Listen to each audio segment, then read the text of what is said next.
Hey guys, I was recently at some rifle training and we were using short-barreled rifles, suppressors, and I noticed a lot of stovepipes occurring. We were working through stovepipe stoppages. It got me thinking about stovepipes. So traditionally in training, we set up stovepipes one of two ways. We'll go through both of those. Typically, we'll have the bolt locked to the rear, no magazine inside, and we'll just take an empty piece of brass and we will set it in the ejection port, let the bolt go forward. We'll take a magazine, put it in, give it a tug. That's traditionally the way we train to do stovepipes. So typically, once that's set up, what we'll do in training is we'll come to the low ready position or high ready, whatever. We'll get a prompt to come up and fire.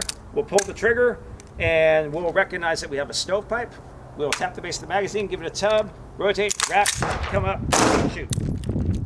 Effective every single time we set it up in training.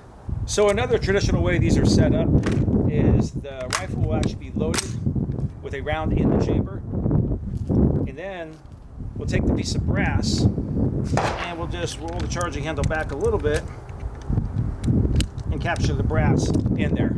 So round in the chamber, brass in the ejection port, still looks to be a stovepipe. With the stovepipe set up in this manner, we just do the same thing. Tap, rack, bang, tap, rack, assess. Let's work through it.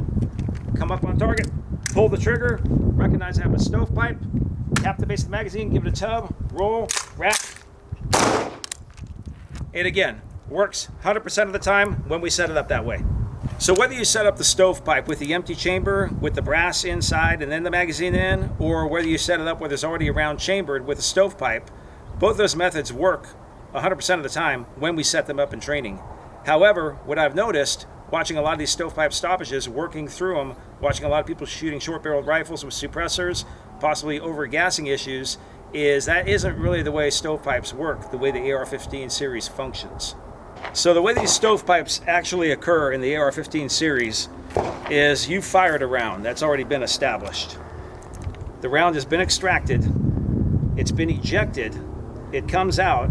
Most of the time, from what I've seen, it hits some type of barrier, whether it be the brass deflector or a piece of cover, something else.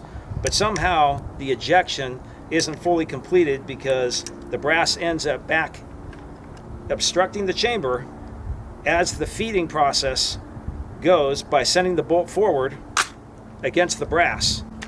Feeding has occurred, chambering is incomplete, and locking has not occurred, which causes the failure to fire. So now with the rifle set up in this manner, which would be a true stovepipe of an AR-15, we have a piece of brass obstructing the stovepipe. The bolt is also forward and feeding has occurred, partially chambering a round. So a round is pushing forward toward the chamber and the brass is outside of the ejection port. So let's clear it in the traditional sense.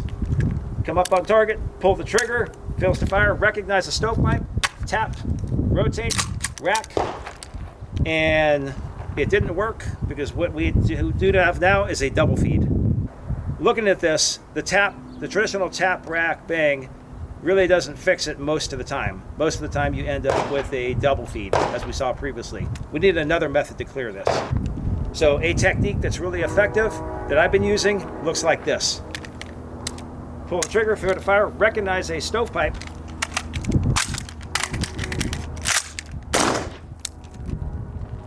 and that technique works very solid and it's very fast, and you don't end up incurring a double feed and have two stoppages to have to clear. So here we're looking at the stovepipe. We've already pulled the trigger, the hammer is down, we've indicated we have a stovepipe, now we need to clear it. The traditional tap rack, we've already shown that's mostly never effective. It just turns into a double feed. So you would in effect have to clear a double feed and clear the stovepipe, which is ineffective, which is more steps, which is more time when you've already analyzed that it was a stovepipe. This technique is just 4 steps. You've already analyzed the stovepipe, you pull the magazine out, you capture the rounds at the top of the feed lip, and you chop the brass, you reinsert the magazine, you rack it, and let it go forward, and the rifle's ready to fire.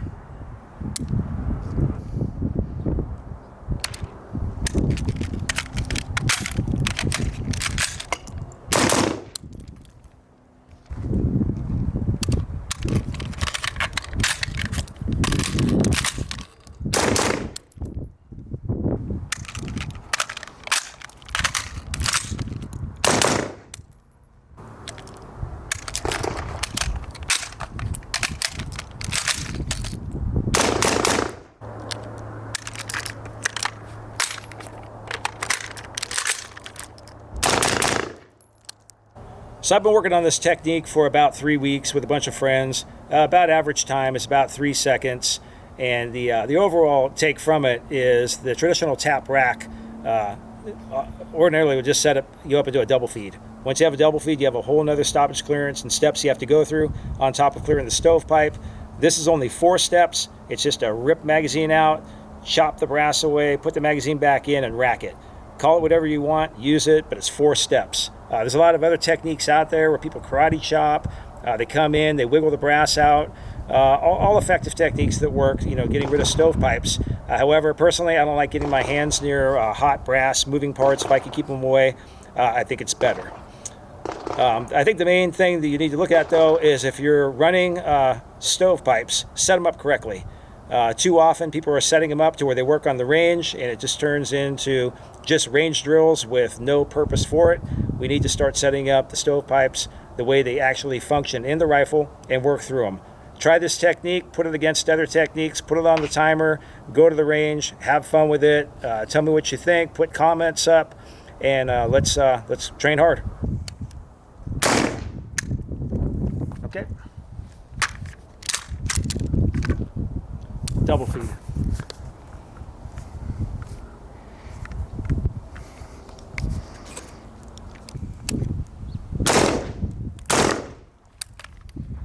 Okay.